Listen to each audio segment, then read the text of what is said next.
You may think you are losing yourself, but that is not the most accurate description of what is happening. What you are losing is the arrangement of habits, loyalties, performances, and explanations that once allowed you to move through life without questioning who was doing the moving. The confusion comes because you called that arrangement your identity. You defended it, improved it, explained it, and asked other people to confirm it. Now it is beginning to dissolve, and the absence of its familiar shape feels like personal failure. Carl Jung spent decades studying this exact threshold. He understood that the personality you present to the world is not the whole of you, even when it has become convincing enough to fool you. Jung called that social face the persona, the adaptive identity, built from what your family rewarded, what your culture approved, what your relationships required, and what your fear taught you to hide. The persona is not false in the simple sense. It is necessary. But when you mistake it for your entire being, growth eventually feels like death. That is why your old motivations may no longer work. The goals that once pulled you forward can suddenly feel strangely empty. Conversations you used to tolerate now exhaust you. Roles that once gave you pride begin to feel like clothing that no longer belongs to your body. You may still be capable of performing them, but the performance now costs more. Something in you has stopped supplying energy to the identity that carried you this far. You may call this laziness, depression, ingratitude, confusion, or self-sabotage. Sometimes those words describe part of the experience, and professional support can be deeply important when your functioning or safety is affected. But psychologically, another process may also be unfolding. Your conscious identity is losing its monopoly. Parts of your life that were held together by adaptation are being questioned by a deeper organizing force in the psyche.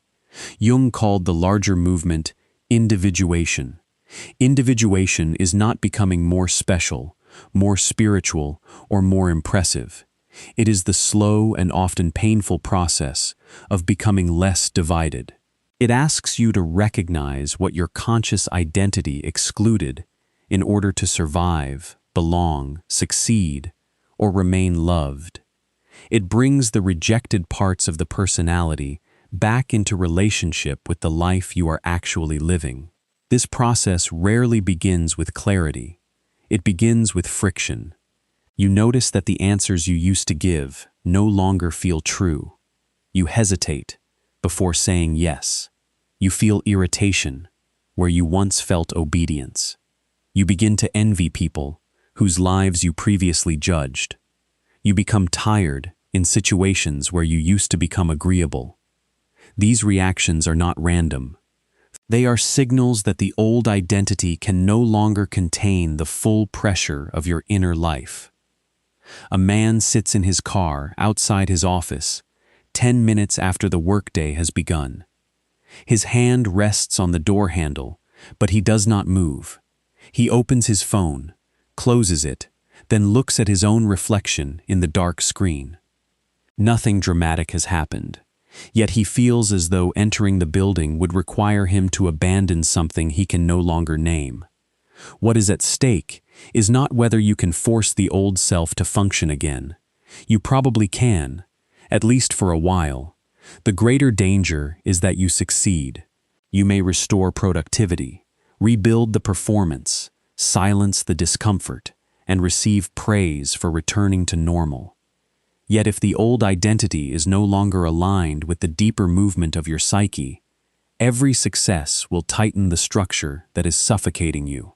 Your first task is not to rebuild the identity that is dissolving. It is to understand why it had to dissolve. The old identity was built around belonging before it was built around truth. Long before you could consciously choose your values, you learned which parts of you created closeness and which parts created distance. You noticed the expressions on adult faces. You learned when enthusiasm was welcomed and when it was embarrassing. You learned whether anger was dangerous, whether sadness was inconvenient, whether confidence was punished, and whether obedience was confused with goodness. Jung understood the persona as a compromise between the individual and society. That compromise allows you to function, but it also creates a hidden cost. Every trait that does not fit the approved identity is pushed toward the shadow. Your directness becomes silence. Your ambition becomes shame. Your sensitivity becomes secrecy. Your need for rest becomes something you must earn. A woman receives a message from a relative asking for help on a day she had promised to keep for herself. Her thumb moves toward the familiar reply, "Of course, no problem." She stops, places the phone face down, and walks to the kitchen without answering. For the next hour, guilt follows her from room to room, even though she has done nothing except delay her own disappearance. What you are calling selfishness may be the first honest resistance to an identity built around being useful. The discomfort does not prove you are wrong. It proves that the old role was reinforced so deeply that choosing yourself now feels like betrayal. The identity begins to dissolve when the rewards that built it lose their power. Approval becomes less satisfying. Achievement becomes less convincing. Being needed begins to feel like being consumed. You may still want recognition, but some part of you now sees the bargain beneath it. To receive the familiar reward, you must become the familiar person. Jung observed that psychic energy moves according to meaning. When an identity no longer serves the development of the whole personality, energy retreats from it. This withdrawal can look like apathy from the outside. Inside, it is often a refusal. The psyche is no longer willing to finance a life organized entirely around yesterday's adaptation. A manager sits at a restaurant table while colleagues praise a promotion he once wanted. He smiles, lifts his glass, and says the correct words. Later, alone in the bathroom, he grips the edge of the sink and feels no joy, only a quiet pressure behind his eyes. He has received the proof he spent years pursuing, but the person who needed that proof is no longer fully present. What you are calling emptiness may be the moment when external confirmation loses the authority to define you. The reward feels hollow because the identity it was meant to reward is already becoming transparent. This does not mean the old self was a lie. It means it was partial. It carried you through environments where certain qualities were required. It protected relationships that may not have survived your full honesty. It helped you become competent, dependable, admired, invisible, strong, agreeable, productive, or calm. You owe that self-respect, but you do not owe it permanent control.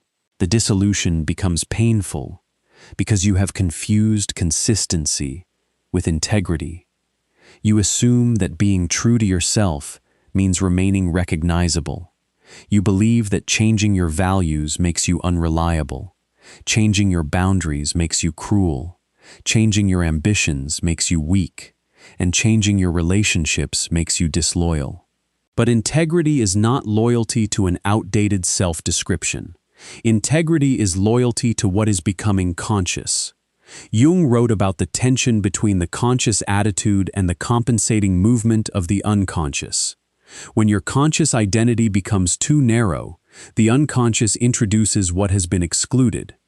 It may appear through dreams, sudden fantasies, disproportionate irritation, attraction to unfamiliar lives, or an urge to withdraw from noise.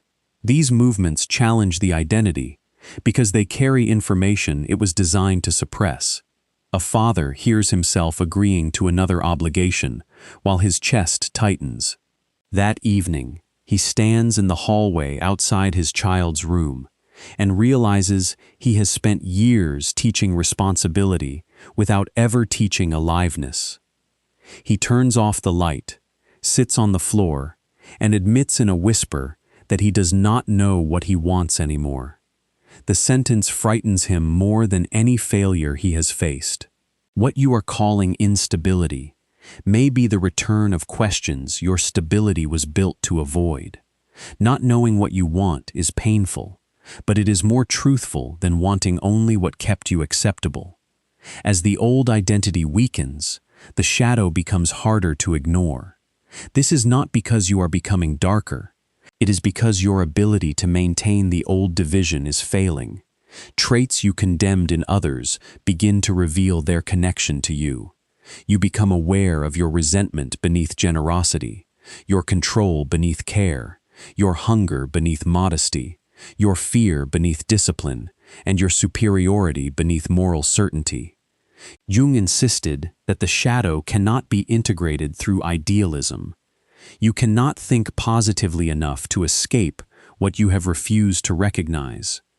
The shadow enters through embarrassment, projection, repetition, and emotional excess.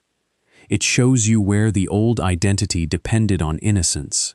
It reveals that you were not only harmed by your adaptations, you also used them to avoid responsibility. A woman complains for years that everyone around her is demanding. One evening, she hears herself offering help before anyone has asked.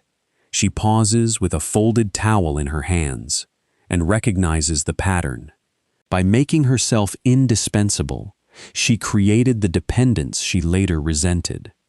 Her exhaustion is real, but so is the control hidden inside her generosity. What you are calling victimhood may contain a strategy that once kept you safe. Seeing that strategy does not erase what happened to you. It gives you back the part of your power that remained hidden inside the pattern. This is one of the most difficult moments in identity dissolution. You lose the comfort of a simple story. You can no longer divide your past into the people who caused pain and the self who merely endured it. You begin to see where you participated, complied, manipulated, disappeared, punished, withheld, or performed. That recognition can produce shame, but shame is not the goal. Consciousness is. The old identity often protected you from complexity by making you morally predictable. You knew who you were because you knew what you would never do. You were the patient one, the loyal one, the rational one, the spiritual one, the strong one, the forgiving one. Then life places you in a situation where the opposite quality becomes necessary. Patience becomes self-abandonment. Loyalty becomes fear. Rationality becomes emotional exile. Forgiveness becomes permission for repetition. Jung saw psychological development as a movement toward holding opposites.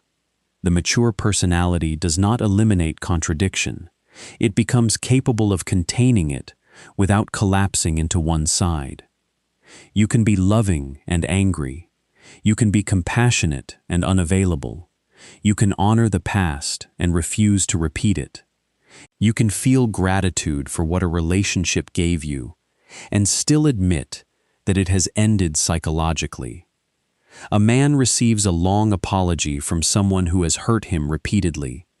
He reads it twice, then places the phone on the table. In the past, compassion would have made the decision for him. This time, he feels tenderness and refusal at once. He does not respond, not because he feels nothing, but because feeling everything no longer requires surrender. What you are calling coldness may be your first experience of compassion without self-abandonment. The old identity needed one feeling to cancel the other. Your emerging self can carry both. Once you can hold opposites, certainty begins to dissolve. This can feel like losing your values, but often you are losing rigid conclusions that protected you from direct experience. You no longer know exactly who deserves blame. You no longer know whether success will satisfy you. You no longer know which community reflects your truth. The maps become less reliable because they were drawn by the identity that is fading. Jung described the encounter with the self as something larger than the ego's plans. The self, in Jungian psychology, is not a perfected version of your personality. It is the organizing totality of the psyche, conscious and unconscious together. Its movement often disrupts the ego because the ego seeks continuity, while the self seeks wholeness. A woman opens a notebook to write the goals she has repeated every January. She writes the first sentence, then crosses it out. After several minutes, she closes the notebook and listens to the rain against the window. For once, she does not replace the old plan with a better plan. She allows the blank page to remain blank.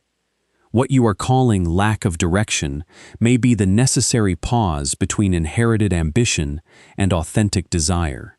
The blankness is not yet an answer, but it is more honest than a goal chosen to avoid uncertainty. The dissolution of identity also changes your relationship with time. The old self lived through continuity. It created a narrative, linking who you were, what you achieved, what others expected, and what should happen next. When that narrative weakens, the future can become difficult to imagine. You may feel suspended between a past that no longer fits and a future that has not taken form. This liminal state is psychologically demanding because the ego prefers recognizable movement. It would rather choose the wrong direction than remain without a map. It may rush to adopt a new label, belief system, relationship, career, or spiritual identity. It wants to replace the dissolving structure before the emptiness reveals too much. Jung warned against premature identification with unconscious material. When the old persona breaks, you may become fascinated by whatever emerges from beneath it. You may decide that every impulse is truth, every dream is instruction, every intense feeling is destiny, and every rejection of your former life is liberation. But the opposite of an old identity can become another prison. A man leaves a career that made him numb and immediately begins introducing himself through a new spiritual role. His clothes change, his language changes, and his social circle changes within months. Yet when someone questions him, the same defensiveness appears. He has changed the costume, but the need to be certain of who he is remains untouched. What you are calling reinvention may be the ego trying to escape the humiliation of not knowing. A new identity formed too quickly can preserve the same fear beneath a more attractive name. The psyche does not ask you to become nobody. It asks you to stop using identity as a defense against experience. This means you begin to notice the difference between a living quality and a fixed label.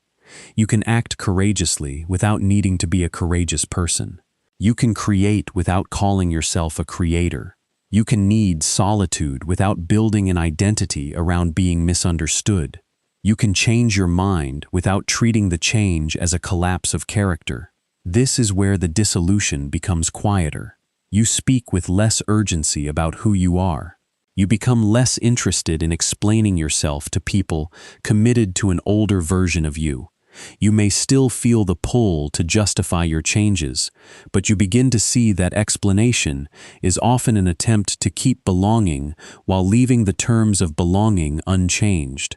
Jung's work on individuation makes this conflict unavoidable. To become more whole, you must disappoint the collective image that helped organize your place in the world. Family systems, friendships, workplaces, and communities do not relate only to your essence. They relate to your function. When your function changes, the system experiences your growth as disruption. A woman tells her family she will not host the gathering this year. The room becomes quiet. Then someone jokes that she is becoming difficult. She feels heat rise in her face and nearly takes the decision back. Instead, she folds her hands in her lap and lets the silence remain. What you are calling guilt may be the emotional price of no longer performing the role that kept everyone else comfortable. The feeling is real, but it is not always a command. That unbearable quality matters. It is easy to imagine transformation as attraction toward something new. Often it begins as an inability to continue what is old. You may not know what you want, but you know what you can no longer pretend to want. You may not know where you belong, but your body tightens in places where belonging requires self-betrayal.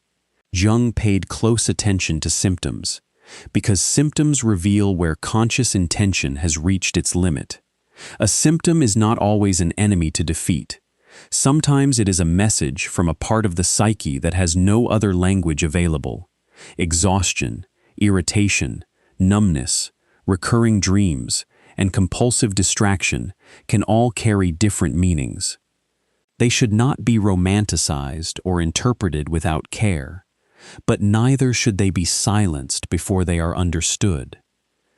A man arrives home and sits in the dark without removing his coat. His partner asks what is wrong, and he says he is tired. The word is accurate but incomplete. He is tired of the job, tired of the role, tired of being admired for endurance, and tired of not knowing who he would be without something to endure. What you are calling burnout may also contain grief for the identity that made suffering feel meaningful. Rest alone may not resolve what your exhaustion has begun to expose.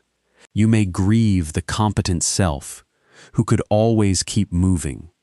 You may grieve the agreeable self who knew how to preserve peace. You may grieve the ambitious self who turned pain into achievement. You may grieve the spiritual self who could transform every wound into meaning. These selves were not foolish. They were solutions. The pain comes because the solution has become part of the problem. Jung recognized that transformation requires a symbolic death. This does not mean physical harm or a glorification of suffering. It means the ending of a psychological organization that can no longer contain life. Something must lose authority so something more complete can emerge. The ego experiences this as danger because it cannot imagine continuity beyond its current structure. A woman finds an old voice message she recorded during a period when she was working constantly. Her voice sounds bright, determined, and almost breathless. She listens once, then deletes it. She does not hate that version of herself, but she no longer wants to be recruited by her. What you are calling sadness may be love for a former self that you can no longer obey. Grief is the way you release loyalty without turning the past into an enemy. And this leads to the truth you may still be avoiding. Your old identity did not survive only because other people demanded it. It survived because it gave you advantages you are afraid to lose. Being the strong one protected you from needing anyone. Being the wounded one protected you from examining your power. Being the responsible one gave you moral authority. Being the misunderstood one allowed you to avoid ordinary intimacy. Being the helper guaranteed your importance. Being the independent one kept disappointment at a distance. Being the spiritual one protected you from anger, envy, appetite, and grief. The identity is dissolving, but part of you is still bargaining for its benefits. You may want freedom without disappointing anyone. You may want authenticity without losing approval. You may want boundaries without conflict. You may want a new life without grieving the old one. You may want to become whole while keeping every relationship that depended on your fragmentation. That bargain will not hold. The deeper cost of individuation is not confusion, it is consequence. Once you see how your old identity was built, you can no longer participate in it innocently. You can still return to the role, but you will feel the choice. You will know when you are smiling to prevent rejection. You will know when you are overworking to avoid worthlessness. You will know when you are rescuing someone to preserve control. Awareness removes the comfort of unconscious repetition. Jung understood that becoming conscious creates an ethical demand. Insight is not decoration.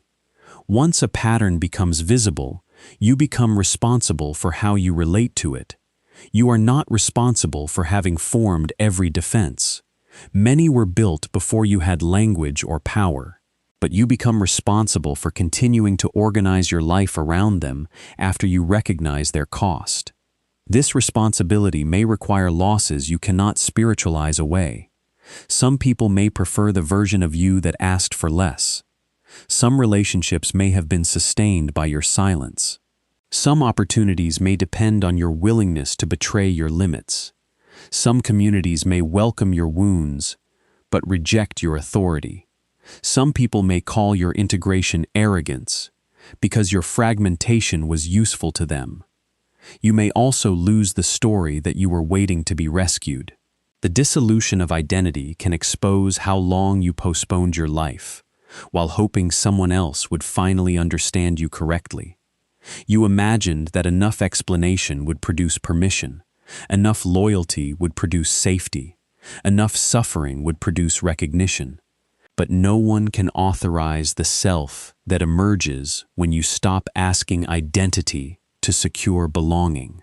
This is the shadow beneath the shadow. You are not only afraid of becoming someone new, you are afraid of becoming responsible for the life that becomes possible when the old excuses no longer convince you. A man drafts a resignation letter and leaves it unsent for weeks. Each night, he tells himself he needs more certainty.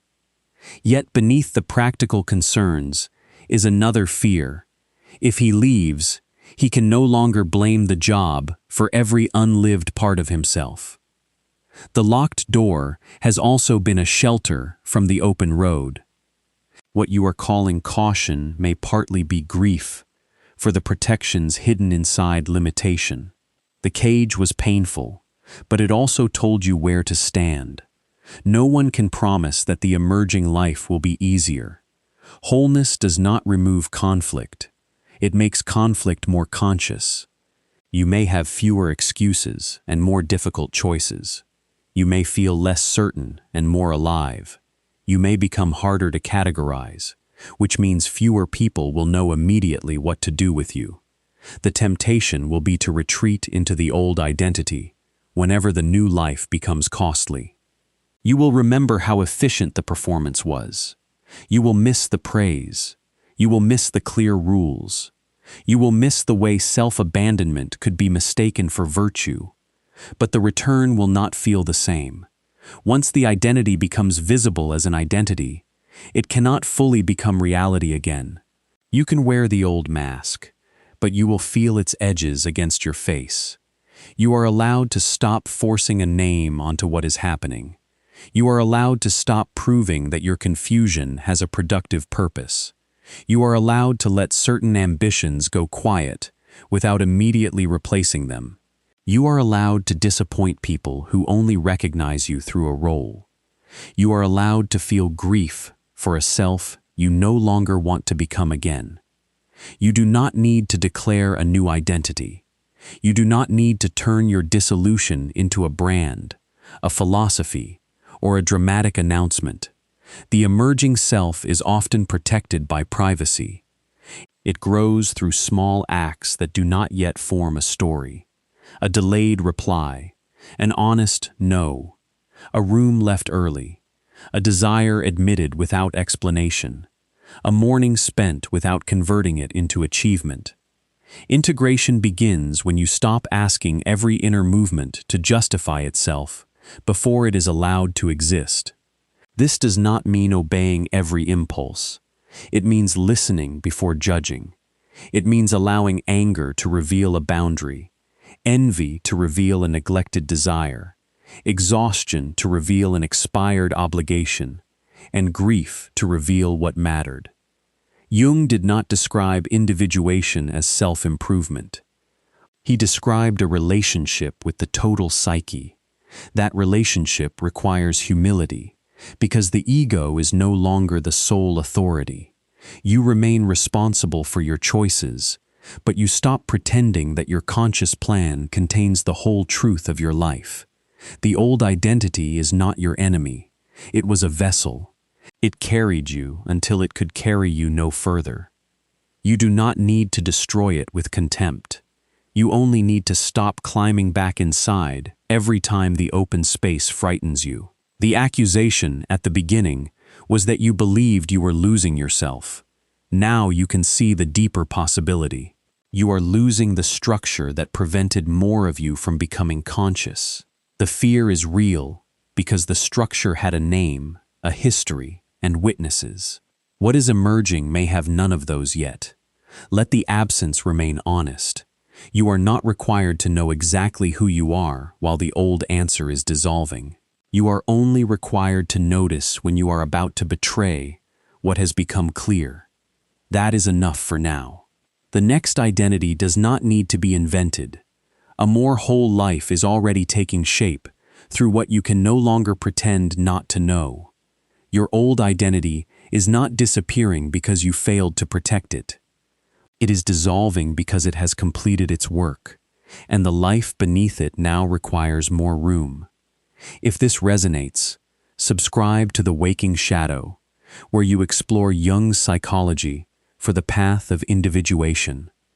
Watch the video on your screen now for a deeper look at what happens when your inner life outgrows the world that once defined you.